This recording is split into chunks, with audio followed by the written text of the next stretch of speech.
سلام علی عبادہ الذین اصطفیٰ اما بعد۔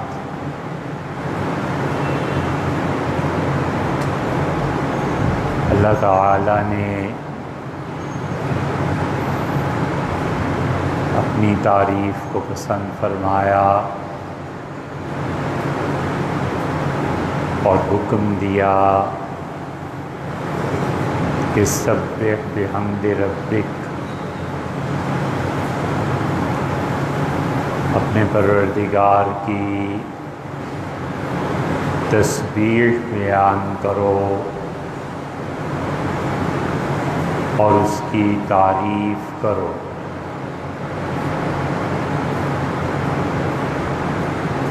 تعریف اللہ نے اپنے لیے پسند کی، اور جن لوگوں نے مشکلات اور مصائب میں بھی اپنے آپ کو اللہ کے امر کا پابند رکھا اور حدود کو عبور نہیں کیا، اللہ تعالی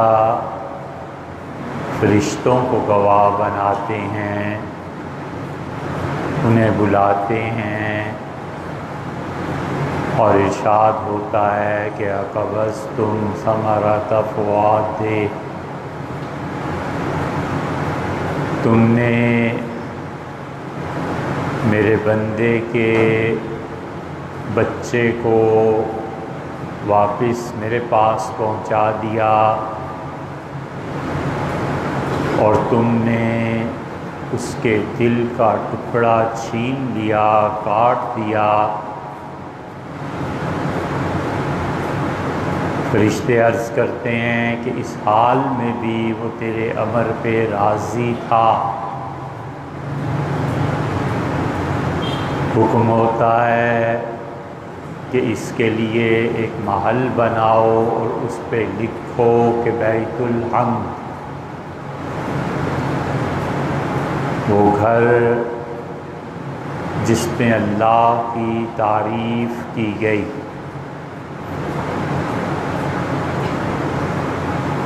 اللہ کا پورا دین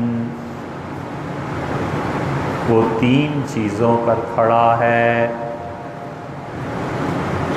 اور سب سے پہلا ستون اور حد جو خدا قائم کرتا ہے وہ خیالات کی پابندی ہے، اور اللہ کا دین اس بات کا تقاضا کرتا ہے کہ جس طرح انسان کا جسم نشے کا شکار ہو کر برباد نہ ہو جائے، اسی طرح اس کا دماغ اللہ کی معصیت پر مبنی خیالات کی وجہ سے گمراہ نہ ہو جائے۔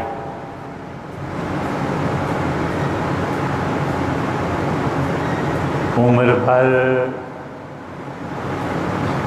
جو لوگ اپنے نفس کا احتساب کرتے ہیں وہ کامیاب ہوتے ہیں۔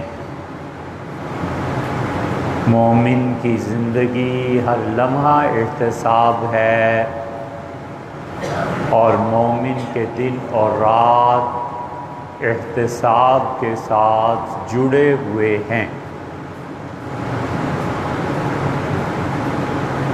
شریعت سب سے پہلی چیز اور پابندی جو عائد کرتی ہے وہ انسانوں کے خیالات ہیں، اور وہ کہتی ہے کہ تم جو سوچ رہے ہو اس پہ بھی سوچنا ہے کہ یہ سوچنا بھی درست ہے یا نہیں۔ ایک آدمی کے اعصاب پہ صبح سے لے کے رات تک بس ایک سوچ غالب رہتی ہے،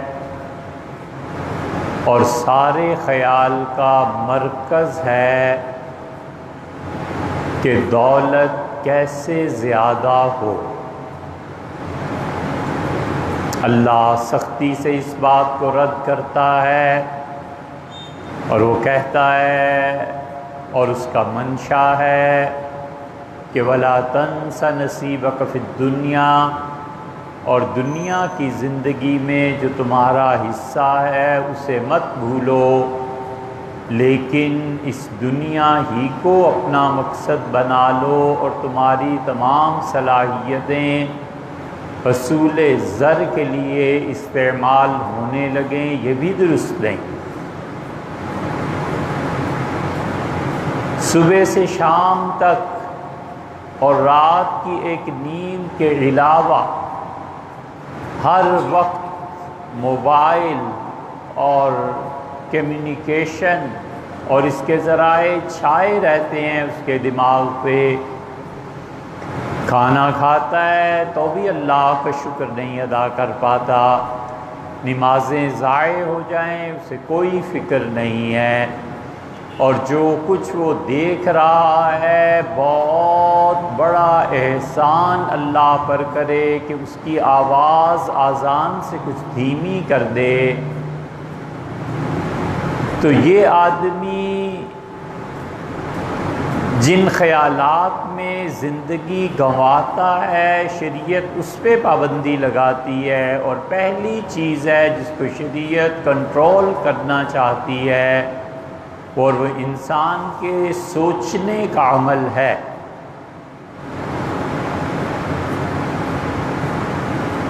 صبح سے رات تک سارا دن اس تلاش میں گزرے کہ کوئی طریقہ ایسا ملے جس سے جنس کی تسکین ہو، عورتوں کے لیے مرد اور مردوں کے لیے عورتیں۔ حضرت رسالت مآب صلی اللہ علیہ وسلم نے فرمایا میں تمہیں بتاؤں سب سے بدترین آدمی، عرض کیا گیا ارشاد، اور نسائی کی روایت میں آیا ہے، آپ نے فرمایا وہ آدمی جو اس انتظار میں ہوتا ہے کہ اس گھر کے مرد اپنے اپنے کاموں پہ چلے جائیں، اور جب اس گھر کے مرد اللہ کی راہ میں نکلتے ہیں تو یہ اس گھر کی عورتوں کے ساتھ رابطہ قائم کرتا ہے، اور جب وہ واپس آتے ہیں تو انہیں کچھ پتہ نہیں ہوتا کہ ان کی غیر موجودگی میں اس غیر نے اس گھر کی خواتین کے ساتھ کیا کیا اور خاتون خانہ نے اسے کیا کہا۔ اور آپ نے فرمایا قیامت میں جب اللہ کے سامنے پیش ہوں گے تو اللہ کہے گا کہ یہ ہے تمہارا چور، اور جب تم میری راہ میں نکلتے تھے تو تمہارے بعد یہ اس انتظار میں ہوتا تھا کہ تمہارے گھر کی کسی خاتون سے اس کا رابطہ ہو جائے، اور آج اس چور کی جتنی نیکیاں بھی میں نے قبول کی ہیں وہ سب تمہارے سامنے ہیں، اور جو جی چاہے ان نیکیوں میں سے اٹھا لو تاکہ اسے خیانت کی سزا ملے۔ آپ نے فرمایا کہ لوگوں تمہارا کیا خیال ہے کہ جب اسے چناؤ اور انتخاب کا حق دیا جائے گا تو کیا وہ کسی چھوٹی اور بڑی اور کسی اچھی سے اچھی اور اعلیٰ سے اعلیٰ نیکی کو پھر اس کے پاس رہنے دے گا؟ ہائے بیچارے کے اعصاب پہ عورت سوار، کسی طرح کچھ ہو جائے، اللہ کا دین، انسانی اخلاقیات، عقل سب برباد ہو جائے، مگر اس کے نفس کو چین ملنا چاہیے۔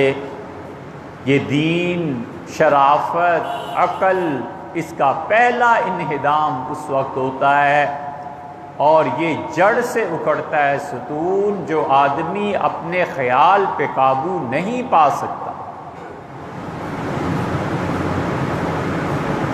اسے 1000 بار فکر کرنی چاہیے کہ میرے خیال کا اصل مرکز کیا ہے؟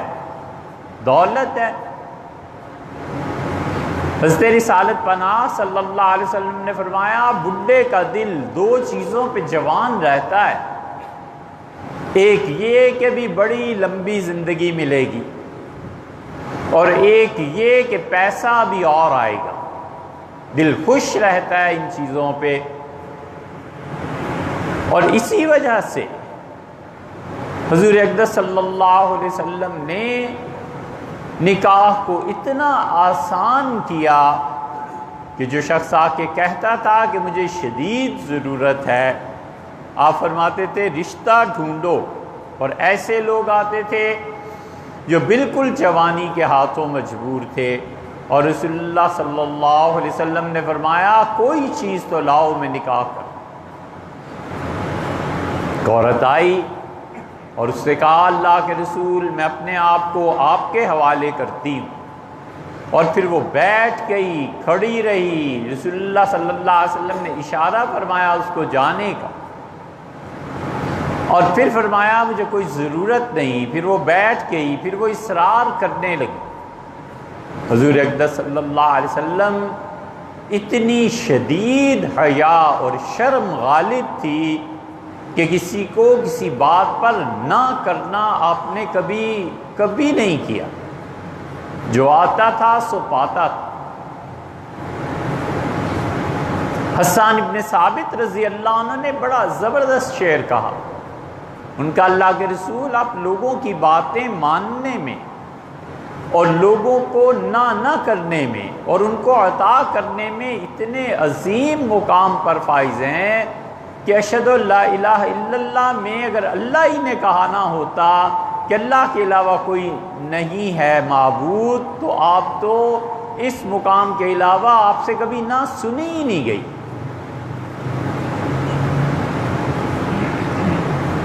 اور اس سے اصرار شروع کیا، اور ایک کھڑا ہوا اور اس سے کہا اللہ کے رسول اگر آپ کو ضرورت نہیں تو مجھے تو ضرورت ہے۔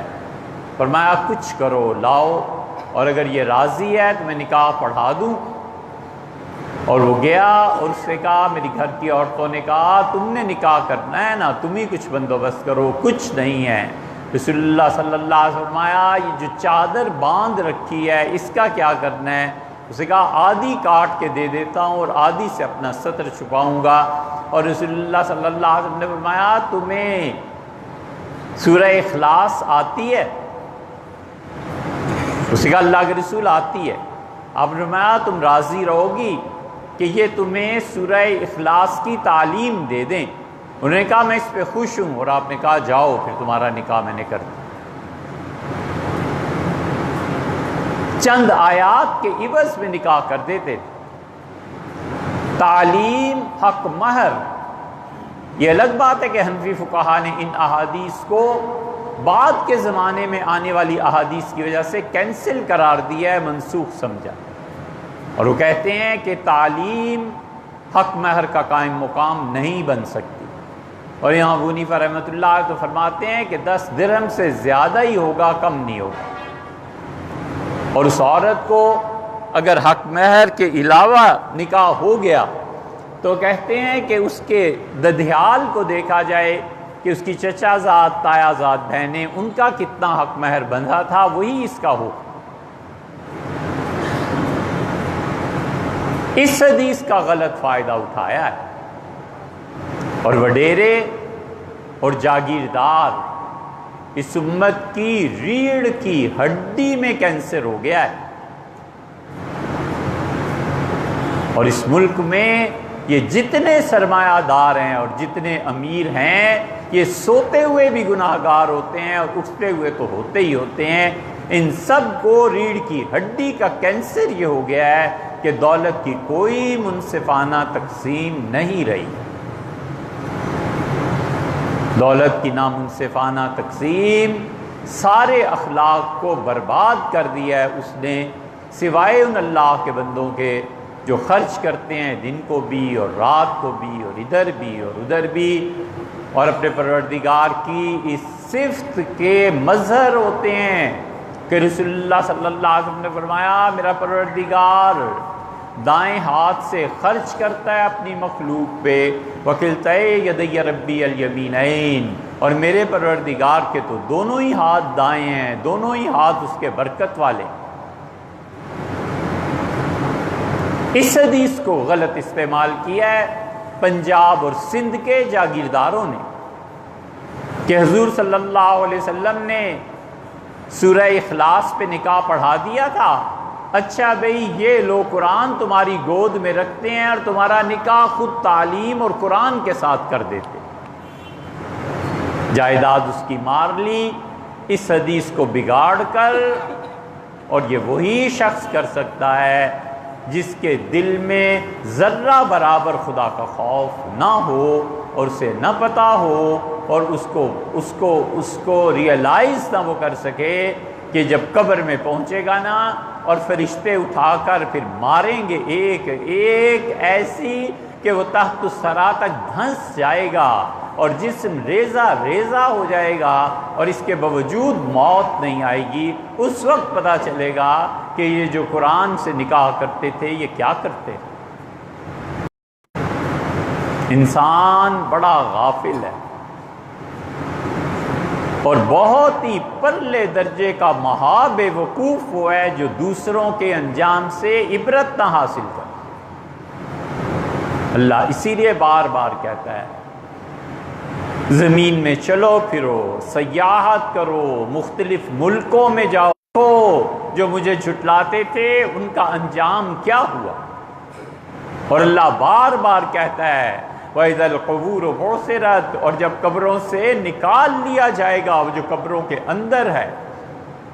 اور اللہ کہتا ہے کہ زمین اوحا بِأَنَّ رَبَّكَ اوحا لَهَا، اس کو پروردگار وحی کرے گا، حکم دے گا کہ کہہ آج تو جو کچھ تیرے اوپر بیتا ہے۔ یہ سب گواہ اللہ کے ہیں اور یہ سب سزائیں مالک کی ہیں، وہ قادر بھی ہے، مقتدر بھی ہے، قدیر بھی ہے، کائنات میں کوئی اس کا شریک و سہیم نہیں ہے، کیا عالم امر کیا عالم خلق، دونوں میں اسی کی سلطنت ہے، جو چاہے سو کرے جو چاہے سو روک دے۔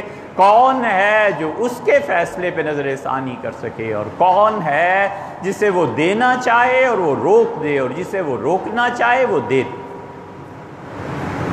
قبر پہ اسی کی حاکمیت، اسی لیے تو وہ کہتا ہے کہ وَاعْلَمُوا أَنَّ اللَّهَ يَحُولُ بَيْنَ الْمَرْءِ وَقَلْبِهِ، یاد رکھو ہم انسان اور اس کے دل کے ارادے کے درمیان کبھی آ جاتے ہیں، نہیں کرنے دیتے اسے وہ گناہ جو وہ چاہتا ہے، اور وہ گناہ کر کر کے اتنا برباد اور اپنی فطرت کو مسخ کر چکا ہوتا ہے کہ وہ نیکی کا کام کرنا چاہتا ہے، ہم نیکی نہیں کرنے دیتے، ہم کہتے ہیں لے جاؤ اس کو، ہمیں نہیں منظور۔ حضرت رسالت پناہ صلی اللہ علیہ وسلم نے فرمایا وہ دعا کے لیے ہاتھ اٹھانے سے پہلے بخش دیا جاتا ہے، دعا میں جو مانگنا تھا دے دیا جاتا ہے۔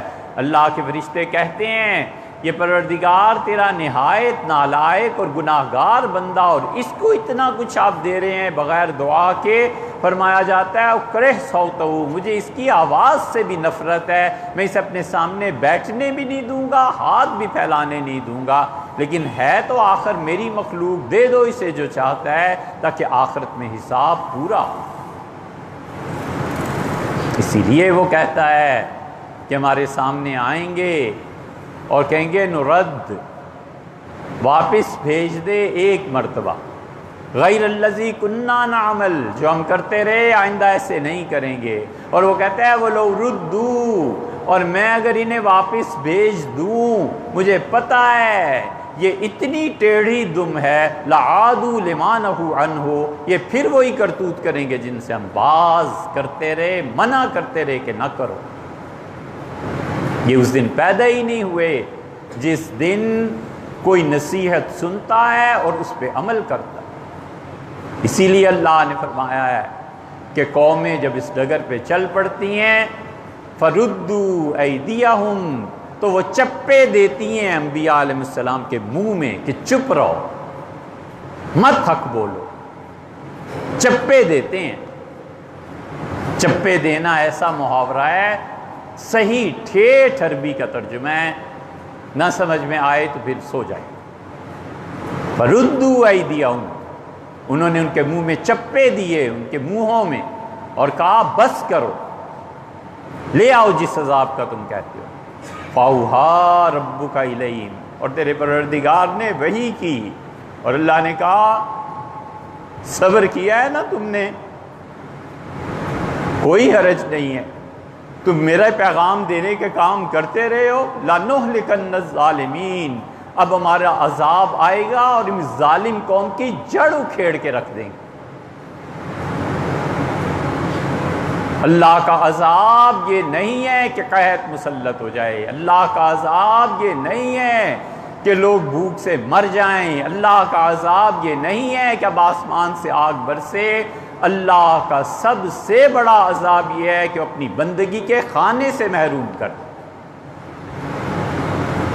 95% لوگ نماز نہیں پڑھتے، یہ سب اللہ کی بندگی سے نکالے ہوئے، اور کیا کر لینا ہے، یہ سب بندگی کی سب سے مردود ہیں۔ اللہ کا سب سے بڑا حق یہ ہے کہ آدمی سجدہ کرے، پیشانی رکھے، کہے میں آپ میرے مالک ہیں، کہے آپ میرے آقا و مولا ہیں، آپ کے بڑے حقوق میں نے ضائع کر دی ہیں، آپ ہی ہیں جس کے پاس آنا ہے، آپ ہی ہیں جو حساب لینے، آپ ہی ہیں جو میرے ساری زندگی کے انعامات کا مرجع اور ماوا ہیں۔ اور وہ کہتے ہیں اٹھو یہاں سے، خبردار جو کبھی شکل دے اکرے سو، ہمیں اس کی آواز سے ہی نفرت ہے، دے دو مانگنے سے پہلے۔ اس لیے اس کی فکر کرے کہ دین کا پہلا ستون خیالات، اور دین کا دوسرا ستون جس بنیاد پر دین قائم ہوتا ہے وہ خیال کو ایکچولائز کرنا ہے۔ جو چیز اس نے سوچی ہے اس چیز کو عمل میں لائے۔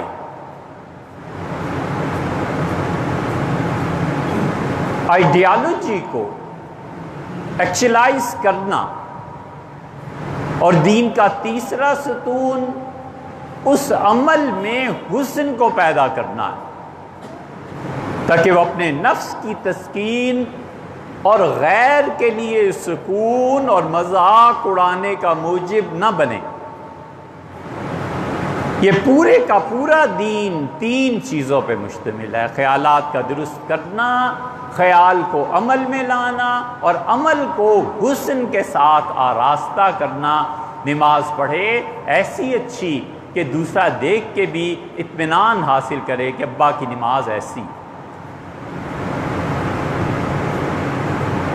اسی لیے فرمایا حضرت رسالت پناہ صلی اللہ علیہ وسلم نے، کیا تم میں سے کسی سے اتنا بھی نہیں ہو سکتا کہ وہ جمعے کی نماز کے لیے اپنا ایک جوڑا کپڑوں کا الگ کر کے رکھ لے جسے وہ صرف جمعے میں پہنا کرے؟ اور اسی لیے رسول اللہ صلی اللہ علیہ وسلم نے فرمایا کہ مسلمانوں کے جس مجمع میں جاؤ جہاں 10 15 20 50 100 آدمی جمع ہیں، اس میں خوشبو لگا کے جاؤ، حسن ہے۔ اور اسی لیے سیدنا عمر رضی اللہ عنہ حکم دیا کہ بیت المال سے ہر جمعے کے دن لوگوں کو پیسے فراہم کیے جائیں تاکہ وہ بازار سے جا کر خوشبو خریدیں اور خوشبودار لکڑی خریدیں، سپرے جیسے آج کل ہوتا ہے، اور نمازیوں سے آنے سے پہلے تم اللہ کے گھر کو خوشبو سے بسا دو تاکہ لوگ آئیں اور سانس آرام اور راحت سے لے پائیں۔ یہ چیزیں آتی ہیں جب قوموں کی زندگی میں تہذیب آتی ہے، اور تہذیب جہاں یہ ہو کہ بٹیرے لڑاؤ، اور تہذیب یہاں یہ ہو وغیرہ وغیرہ، تو ان کو کیا غرض ہو سکتی ہے کہ رنگ کون سا پہنا ہے اور خوشبو کون سی استعمال کی ہے، اور ان کو کیا غرض اس بات سے ہو سکتی ہے کہ آواز سے کیا فرق پڑتا ہے۔ انہوں نے سنا ہی نہیں نا، تعلیم ہی نہیں نا، تو تہذیب کہاں سے آئے؟ عمل کا حسن، عمل کی اچھائی، حتیٰ کہ رسول اللہ صلی اللہ علیہ وسلم نے جابر رضی اللہ عنہ سے کہا، جابر 19-20 سال کے تھے، اپنے والد کے ساتھ احد میں گئے اور والد شہید ہو گئے۔ جابر رضی اللہ عنہ کی 9 بہنیں تھیں۔ حسن، خوبصورتی، تعلق، رشتے، عمر کے تقاضے۔ جابر رضی اللہ عنہ کہتے ہیں میں ایک جہاد میں ساتھ تھا، اس ایک رات میں جو ہم نے مسافرت طے کرنی تھی، رسول اللہ صلی اللہ علیہ وسلم نے 25 یا 27 مرتبہ میری سواری جا کر ان کی سواری کے برابر آئی، اور ہر مرتبہ یہ فرمایا کہ جابر اللہ تجھے بخش دے، جابر اللہ تجھے بخش دے، جابر اللہ تیرے گناہ معاف دے۔ اور جابر رضی اللہ عنہ سے ایسی محبت تھی رسول اللہ صلی اللہ علیہ وسلم کو، فرمایا میرا پڑپوتا جب آئے نا تو میرا سلام کہنا۔ جابر گئے اور سیدنا حسین ابن علی کے بیٹے زین العابدین اور زین العابدین کے بیٹے امام باقر کو سلام کہا، اور کہا بچے تمہارے لیے تمہارے پردادا نے سلام بھیجا ہے۔ حضور صلی اللہ علیہ وسلم مجھ سے فرما کے گئے تھے۔ یہ حدیث اہل السنہ کی جو عقیدے کی مباحث ہیں عام طور پہ مل جائے گی۔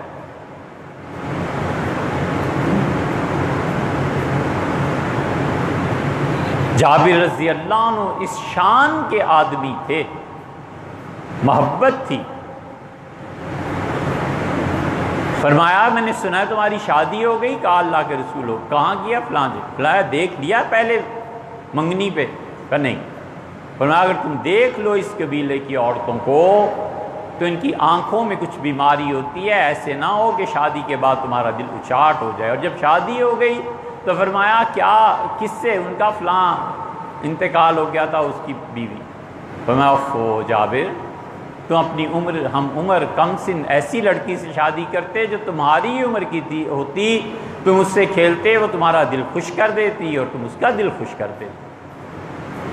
یہ سب حسن کی باتیں، یہ سب انسان کے نفس کی تسکین کی باتیں ہیں۔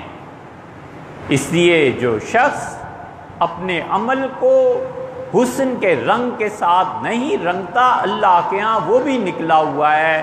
خدا چاہتا ہے، اسی لیے رسول اللہ صلی اللہ علیہ وسلم ان اللہ جمیل، اللہ بہت خوبصورت ہے، یحب الجمال، لوگوں تم سے وہ چاہتا ہے کہ تم بھی خوبصورت بنو۔ عمل کی خوبصورتی یاد رکھو قبر میں بھی کام آ جاتی ہے۔ ثابت بنانی رحمت اللہ علیہ، انس بن مالک رسول اللہ صلی اللہ علیہ وسلم کے خادم، ثابت کی آواز آتی تھی تو کہتے تھے میرے ہاتھوں پہ خوشبو لگاؤ۔ بچے پوچھتے تھے کہ دادا کیا ہوا ہے؟ کہتے تھے ثابت کی آواز آئی ہے، وہ آ گیا ہے اور وہ اس سے کم رکے گا نہیں کہ میرے ہاتھ چومے، تو میرے ہاتھ جو چومے گا تو اسے خوشبو آنی چاہیے۔ ثابت کا جنازہ ہوا اور قصہ مختصر یہ کہ ایک آدمی کے پیسے گر گئے، وہ آیا ان کی بیٹی کے پاس اور کہا میری بڑی رقم گر گئی والد کی قبر میں، آپ بتائیں کیا؟ ان کا کھود لو، اپنے پیسے لے۔ انہوں نے جب کھودا قبر کو تو حیران ہوئے کہ قبر تو کوئی اور چیز ہے، اور ثابت بنانی رحمت اللہ علیہ کھڑے نماز پڑھ رہے تھے۔ آ کے بیٹی سے پوچھا کہ آپ کے والد اللہ سے کچھ مانگتے تھے؟ انہوں نے کہا بس ایک دعا میں بچپن سے سنتی آئی، والد بار بار کہتے تھے کہ اللہ اگر قبر میں نماز پڑھنے کی اجازت ہو تو مجھے ضرور نماز کی اجازت دے دیں، میں چاہتا ہوں وہاں بھی جا کے عبادت کروں، نماز پڑھوں۔ تو انہوں نے کہا میں اپنی آنکھوں سے دیکھ آیا ہوں مبارک۔ عمل کا حسن قبر میں بھی جا کر کام آتا ہے، اس لیے نماز پڑھنی ہے نا خوبصورتی سے، صدقہ کرنا ہے بڑی خوبصورتی سے، کپڑے لے کے دینے ہیں بڑی خوبصورتی سے۔ یہ آگے 10 دن ذی الحج کے جو آ رہے ہیں، 10 روزے ہیں۔ اوہو پہلے یاد دلایا ہوتا بھئی مجھ پہ بات۔ یہ جو ذی الحج آ رہا ہے، حضور اقدس صلی اللہ علیہ وسلم نے 9 روزوں کا حکم دیا۔ آپ نے فرمایا اس ذی الحج میں جب چاند نظر آ جائے تو تمہاری ہر رات کی عبادت لیلۃ القدر کے برابر ہے۔ وہ جو ایک لیلۃ القدر ڈھونڈنے کے لیے اعتکاف کرتے ہیں نا، یہ 9 اور 10 راتیں یہ سب لیلۃ القدر ہے، اللہ سے مانگنا چاہیے۔ اور فرمایا ہر دن کا روزہ، یہ 8 روزے تمہارے ایک سال کے گناہوں کو معاف کرانے کے لیے کافی ہیں۔ اور فرمایا عرفہ کا 9 ذی الحج کا روزہ سنتم من قبلہا و سنتم من بعدہا، 1 سال پچھلا تمہاری زندگی کا اللہ سے معاف کرا دے گا، اور ایک آئندہ برس جو آ رہا ہے اس میں جو گناہ کرو گے پیش کی اللہ معافی دے دیتا ہے۔ اور فرمایا ان 10 دنوں میں اور راتوں میں بار بار اللہ کی تکبیر پڑھو، یعنی اللہ اکبر لا الہ الا اللہ واللہ اکبر وللہ الحمد۔ فرمایا کثرت سے پڑھو، اللہ کو 2 عمل پسند ہیں، عید کے دن خون کا بہانا اور ان 9-10 دنوں اور ان کی راتوں میں اللہ کی حمد و ثنا بیان کرنا، دن میں بھی اور رات میں بھی، اللہ اکبر لا الہ الا اللہ واللہ اکبر وللہ الحمد۔ فرمایا کثرت سے اسے پڑھو۔